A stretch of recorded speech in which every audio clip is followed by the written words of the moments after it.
کہیں تجھے دھوکے میں نہ ڈال دے، کہیں تجھے دھوکے میں۔ دیکھنا آج میں اپنے بزرگوں سے سوال کرنا چاہوں گا، کیونکہ میرے جیسوں نے شاید وہ وقت نہ دیکھا ہو، جو 50 60 70 80 90 سال کے بزرگ بیٹھے ہیں، ان سے میں ہاتھ جوڑ کے اپیل کرنا چاہوں گا، آج سے 80 سال پہلے جب میڈیا، کیونکہ میڈیا کے ذریعے ہی کافروں کی دنیاوی زندگی کی رنگینیاں ہم تک پہنچائی جا رہی ہیں کہ وہ اپنی زندگی میں کس کس قدر بد مستیاں کرتے ہیں، اس زندگی میں کس کس انداز سے اللہ کی شریعت کو بمال کر کے دوسرے مسلمانوں تک، خود تو کافر ہیں، مسلم سوسائٹی تک، مسلم معاشرہ تک اس میڈیا کے ذریعے ہی وہ اپنا سارا گند پھیلا رہے ہیں، اس میڈیا کے ذریعے ہی وہ اپنا سارا زہریلا نصاب امت مسلمہ کے اندر پھیلا رہے ہیں۔ میں اپنے ان بزرگوں سے سوال کرتا ہوں جنہوں نے 80 سال پہلے کا معاشرہ دیکھا، میں بہت پیچھے نہیں جا رہا، میں اپنے ان بزرگوں سے سوال کرنے چلا ہوں جنہوں نے 70 سال پچھلے کا معاشرہ دیکھا، اور بزرگوں اور بھائیوں سے سوال کر رہا ہوں جنہوں نے 60 50 40 برس پیچھے کا معاشرہ دیکھا۔ آپ سے سوال ہے، آج سے اتنے سال پہلے جب کسی مسلم کی شادی، ادھر سے دلہا کی بارات ادھر سے دلہن کے گھر یا کسی ہوٹل میں پہنچی، تو کیا بے غیرتی، بے حیائی، فحاشی اور یہاں کا یہی سیلاب نظر آتا تھا جو آج نظر آتا ہے؟ اور بولو تو صحیح۔ جب میں گھر سے بات کروں، اپنے والد کا فتویٰ دوں، ٹھکرا دیجئے گا۔ اگر قرآن بولے تو کم از کم آپ کو ساتھ تو دینا چاہیے نا، اگر رسول اللہ کا فرمان آپ کے سامنے ہو، کم از کم میں بھی مسلم اور آپ بھی مسلم، تو ہمارا مأویٰ ملجا ایک ہی ہے۔ ہماری ہر مشکل میں، ہر پریشانی میں، ہر تکلیف میں، ہر مصیبت میں ہمارا تو ٹھکانہ ایک ہی ہے، مصطفیٰ کریم کی ذات ہی ہے نا۔ ہمارا نصاب ہی مصطفیٰ کریم نے ہی ڈیسائیڈ کیا ہے، جو آپ نے دے دیا اس پہ چل کے بندہ اللہ کو راضی کر لیتا ہے، اور جو آپ کے خلاف نصاب ہے اس پہ چل کے اللہ بھی ناراض ہو جاتا ہے، اللہ کا رسول بھی ناراض ہو جاتا ہے۔ 40 سال پہلے، 50 سال، 60 70 80 100 200 سال، 300 سال پہلے مسلم سوسائٹی میں یہی نظام ہوتا تھا؟ بولو۔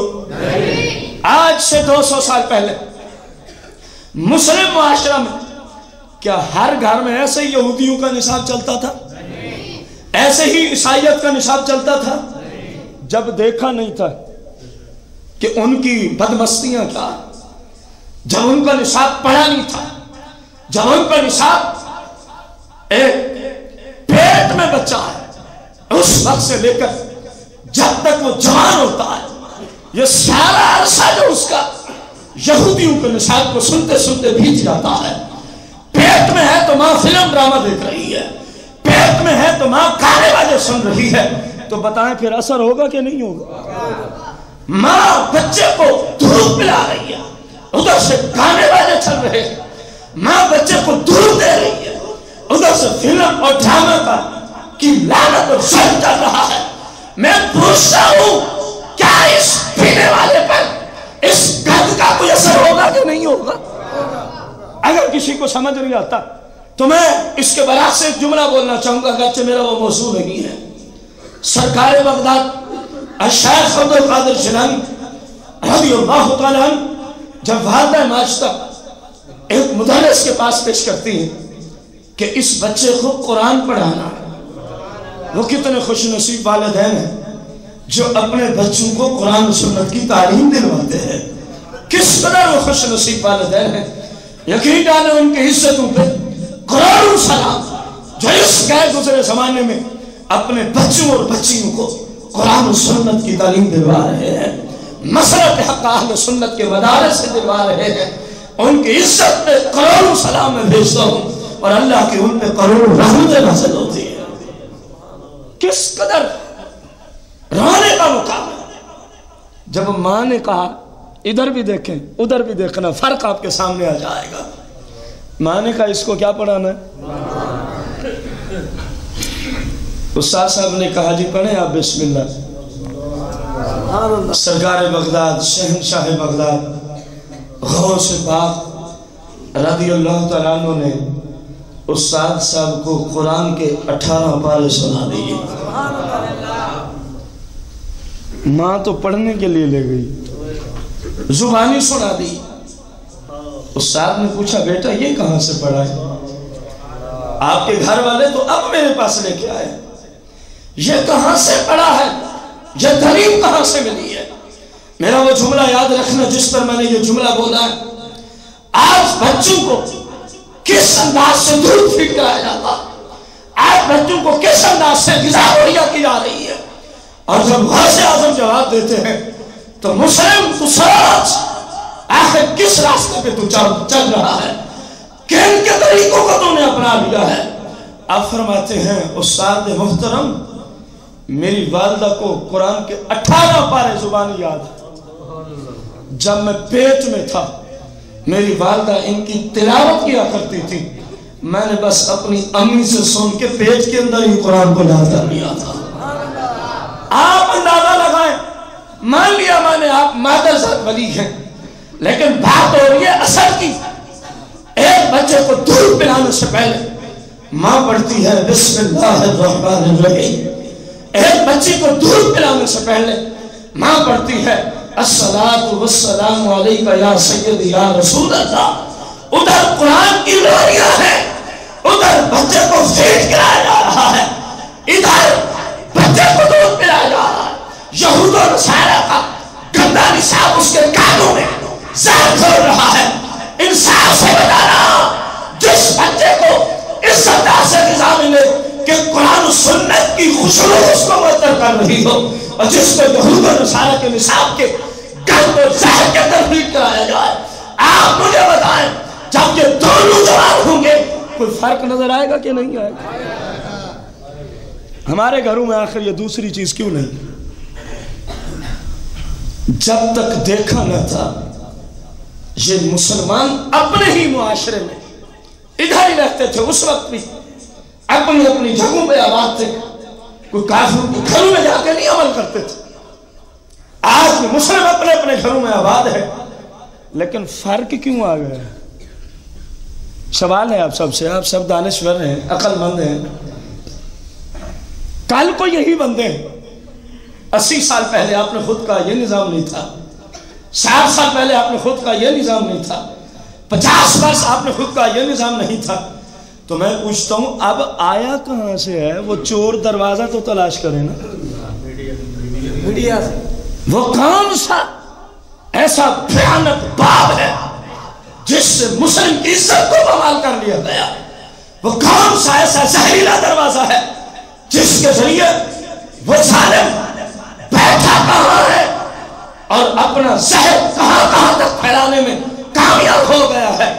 بتاؤ نا وہ کون سا دروازہ ہے؟ بولتے نہیں ہیں آپ، جتنی محنت کی گئی ہے اتنا آپ نے ساتھ نہ دیا۔ افسوس یہ ہے میرے بھائیوں بزرگوں، امید یہ ہے جب تک اس لعنت سے اپنے گھروں کو نجات نہیں دو گے الٹے بھی لٹک جاؤ، آپ کے لٹکنے سے کچھ نہیں ہوگا۔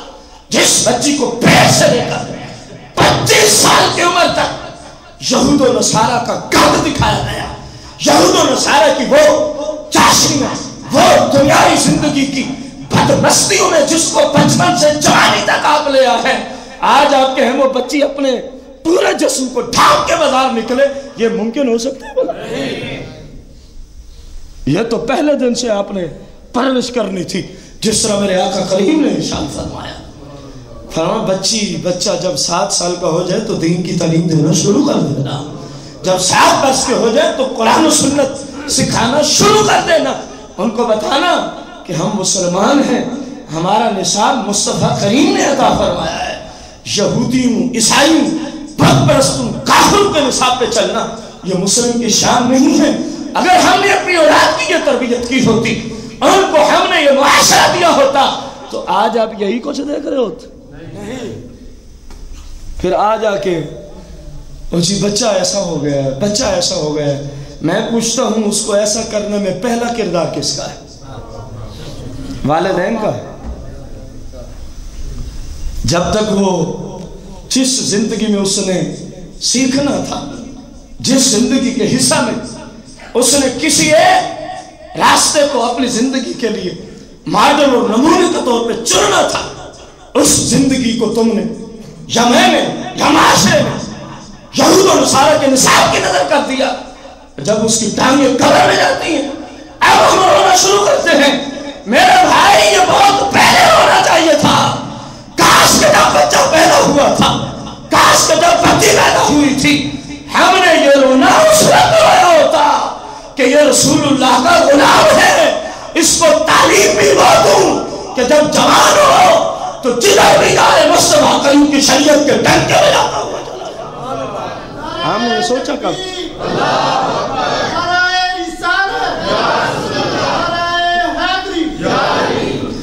آج مسلم اس طرح کی زندگی جو گزار رہا ہے، قرآن نے تو 1400 سال پہلے اس نے دستک دی تھی، فرمایا لا یغرنک تقلب الذین کافروا فی البلاد، فرمایا جو مختلف شہروں میں تم کافروں کو چلتے پھرتے دیکھو، ان کی زندگی کا طرز عمل دیکھو، ان کے کل چھرے اڑانے والے حالات کو دیکھو، ان کی بدمستیاں، ان کی رنگینیوں میں ڈوب کے مر جانا، فرمایا اے میرے بندے تو ان کو دیکھ کے ان جیسا نہ ہو جانا، تو ان کو دیکھ کے ان جیسا نہ ہو جانا۔ ایک چھوٹی سی مثال میں نے اس پہ سوچی، اللہ نے ہی عقل دی۔ ایک سوال ہے، اگر کسی مسلم کے گھر اگر کوئی بندہ آئے اور آ کر دستک دے، آ کر مثال پچھلے اتوار بھی آئی تھی اس سے ملتی جلتی، لیکن یہ اور ہے، آ کر کیا دے؟ بندہ باہر آئے، خیریت ہے؟ ہاں جی خیریت ہے، یہ میں 2 لڑکے اور 2 لڑکیاں لایا ہوں، ذرا اپنے گھر کی عورتوں کو بلائیے، آپ بھی تشریف لائیے، یہ آپس میں اپنا دوستانہ تعلق لڑکی اور لڑکے کا کیا ہوتا ہے یہ ذرا ان کو سبق سکھانے آئے ہیں، تاکہ آپ کی بیوی کو بھی پتہ چلے کہ غیر مرد سے دوستی کس انداز سے کی جا سکتی ہے، تاکہ آپ کی بہن کو بھی پتہ چلے غیر مردوں تک رسائی کس کس انداز سے ہو سکتی ہے، تاکہ آپ کی بیٹی کو بھی پتہ چلے کہ غیر مردوں سے دوستیاں کس کس انداز میں اور کن کن طریقوں سے کی جاتی ہیں۔ ہم یہ سکھانے آئے ہیں، آپ کے دروازے کو اس لیے دستک دی ہے، ذرا سوچ کے ہمت سے حوصلے سے انصاف سے جواب دینا، اس مسلم کا اس آنے والے شخص کو کیا جواب ہوگا؟ وہ اپنی بیٹیوں کو سامنے کر دے گا؟ نہیں۔ بولو نہیں۔ اپنی بیوی کو سامنے کرے گا؟ نہیں۔ اپنی بہنوں کو نہیں۔ کہے گا ارے بے غیرت تجھے شرم نہیں آتی؟ یہی جملے ہوں گے کہ نہیں؟ اگر اس کے بس میں ہو تو بھلے اس کو گولی مار کے وہیں ڈھیر کر دے۔ میں بغیر کسی اور تمہید کے اسی پر آپ سے ایک سوال کرنا چاہوں گا، اگر وہ چل کے آیا تو ہمیں غیرت آئی، ہم نے کہا ارے بے غیرت، اس نے ابھی دعوت دی ہے، وہ سارا کچھ کر کے دکھلایا نہیں ہے، کہہ رہا ہے کہ مجھ سے دیکھ لو میں لے آیا ہوں۔ اگر آپ کی بیٹی نے کسی غیر مرد سے دوستی کرنی ہو تو یہ طریقہ سکھا دیں گے، اگر آپ کی بیوی نے کسی غیر مرد سے اپنی عزت لٹھانی ہو تو یہ طریقہ بتا دیں گے، اگر آپ کی بیٹی نے، بہن نے، بیوی نے، کسی غیر مرد سے تعلق رکھنا ہو تو ہم تعلیم دینے آئے ہیں۔